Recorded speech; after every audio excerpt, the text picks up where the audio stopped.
তুমি তাস খেলবা, জুয়া খেলবা, যা খেলবা ভাই, তুমি সরাসরি তোমার বন্ধুদের সাথে খেলো।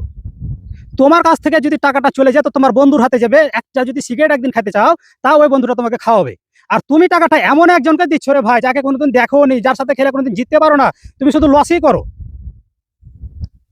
তাকে তুমি তার হাতে টাকাটা কিভাবে তুলে দিচ্ছ আমাকে এটা বলে বুঝাও তো ভাই, যে তোমাদের মাথায় কি আছে?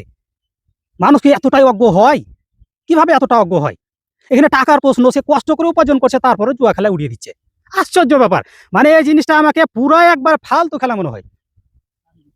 যে তুমি সরাসরি খেলো, তাস খেলো, তোমার বন্ধু, আমি বলি যে এমন এমন বন্ধু আছে যারা খেলে, ওদের শর্ত থাকে যে 500 টাকার বেশি খেলা যাবে না।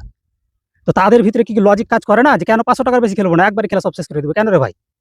তোমার বন্ধুদের সাথে খেললে একটা লিমিট থাকবে। আপনি যখন বেশি খেলতে চাইবেন, আপনার বন্ধুরা বাধা দেবে, ভাই বাদ দে, হয়েছে, অনেক হয়েছে, আর করিস না এগুলো। টাকা যেটি চলে গেছে সেটি বাদ, ওটির কথা তুই বাদ দিয়ে দে, এখন আর খেলিস না, বাদ দিয়ে দে। বা সমাধানে আপনাকে কেউ কিছু একটা বলবে রে, বা ভালো মন্দ কথা, যে খেলাটা বাদ দেওয়া উচিত তোমার। আরে অনলাইনে গোপনে গোপনে খেলতে খেলতে হবে। আমার নিজের চোখে দেখা 40 থেকে 50 লক্ষ টাকা দোকান থেকে উড়িয়ে দিয়েছে, এবং কি দোকানও মনে করেন উড়িয়ে গেছে। দোকানও আর নাই, ভালো একটা দোকান, মুদিখানার দোকান।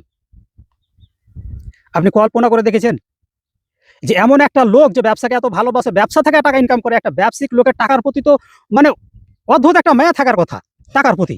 যে আমি যে এতগুলো টাকা হারছি, টাকাগুলো আমি কষ্ট করে ইনকাম করেছি, তারপরেও যে আমি জিতি, এটা আমাকে ভালো লাগে, যে না, একবার জিতছি, একবার হারছি, জিতছি হারছি, তো আমি বেশি হারিনি, একটু কম হেরেছি। এতগুলো টাকা হেরে যাওয়ার পর আনুমানিক 2 বছরের ভিতরে ভাই 40 থেকে 50 লক্ষ টাকা মনে করেন নাই, দোকানও নাই। আমি বলছি যে এটাকে আপনি ফালতু খেলা বলবেন না, কি বলবেন রে ভাই? আপনি কোনো একটা লজিক নাই। এদের একটাই চিকিৎসা ভাই, এদেরকে বাড়ি থেকে বের করে দিতে হবে। এর আর কোনো চিকিৎসা নাই। তার 2টা সন্তান আছে, সন্তানের খোঁজ খবরও নেয় না। কিস্তি তুলেছে, এই তুলেছে, মনে করেন বাড়িতে কিস্তি আলায়, আর বাড়িওয়ালিকে ডিস্টার্ব করছে, টাকা কই, টাকা কই। ওর মনে করেন কোনো টাকার কথা, নাম কথা নাই। এইটা কোনো জীবন হলো? বাড়িতে মনে করেন কাউকে মুখ দেখাতে পারে না, আত্মীয় স্বজন কাউকে মুখ দেখাতে পারে না। ওরা যে মরবে, মরার সাহসটুকু মানে সালাদের নাই। আমি আত্মহত্যা করাটা একদম পছন্দ করি না, যা আত্মহত্যাকারী সে জাহান্নামে যাবে। সো আত্মহত্যা করতে বলছি না, কিন্তু তুমি যে খেলছো ভাই, যারা এখন খেলছেন, শুরু করছেন বা ইদানিং খেলেন, নিশ্চয় এখনো হননি, তাদের উদ্দেশ্য বলি ভাই, আর খেলিয়েন না। আপনি আমাকে একটা সাইট দেখান যেখানে 10 জন খেললে একজন জিতছে, আমি খেলবো, যান, কথা দিলাম, আমি খেলবো, যান। যে 10 জন আমরা খেলবো একটা সাইটে, আমাদের 10টা বন্ধু, 10 জন বন্ধুর ভিতরে একজন জিতছে বা জিতে আসছে, আপনি দেখান, তাহলে আমিও খেলবো। আপনি গ্যারান্টি দেন এরকম একটা সাইটের কথা? কোনো সাইট এরকম না। অনেক বেট, বড় বড় যেগুলো সাইট আছে, সেগুলো মনে করেন এই কাজ করে। আপনারা কি করবেন? ওদের আপনার অ্যাকাউন্ট ব্লক করে দিলে আপনি কিছু করতে পারবেন না। আপনি ইউটিউবে যে সার্চ দিবেন, এই কথাগুলো শুনবেন, যে বড় বড় যেগুলো মাল্টিন্যাশনাল কোম্পানি আছে, আপনার অনেক বেট বলেন, আর অনেক ধরনের বড় বড় আছে, যে তারাও কিন্তু চিটারি করে। অনেক ভুরি ভুরি প্রমাণ আছে। আপনি ওদের কিচ্ছু করতে পারবেন না, কিচ্ছু না। ঠিক আছে, ওরা একেবারে জার্সিতে অ্যাড দিয়ে চালায়। তারপর পুলিশ প্রশাসন ওদের কি করবে? কে কে কোথায় আছে, কি করছে না করছে? আপনি কাকে টাকাগুলো দিচ্ছেন আপনি বলেন তো আমাকে ভাই? যারা গাঁজা খায়, সিগারেট খায়, এরা তো আপনার থেকে অনেক ভালো। যারা নেশা পানি করে, এদের নেশাটা আপনাদের থেকে 1000 গুণে ভালো রে ভাই।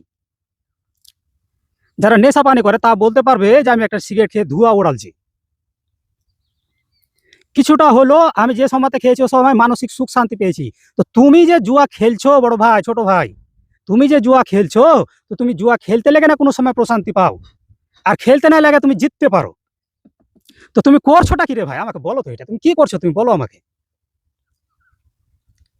তোমার জীবনের কোনো মূল্য নাই, তোমার ব্রেন একটু কাজ করে না?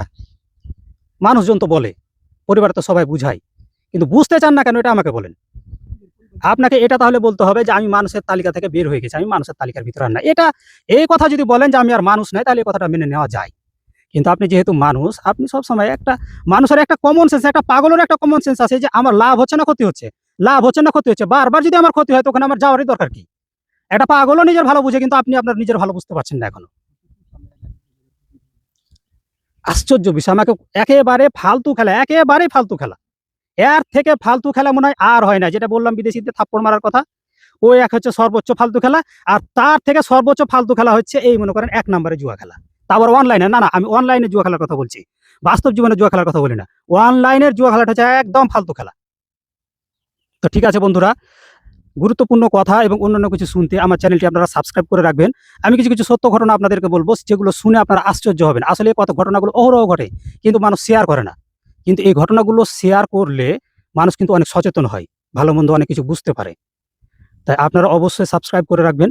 আমি চেষ্টা করব আপনাদের এর থেকে আরও সুন্দর ভিডিও উপহার দেওয়ার। আল্লাহ হাফেজ। আসসালামু আলাইকুম।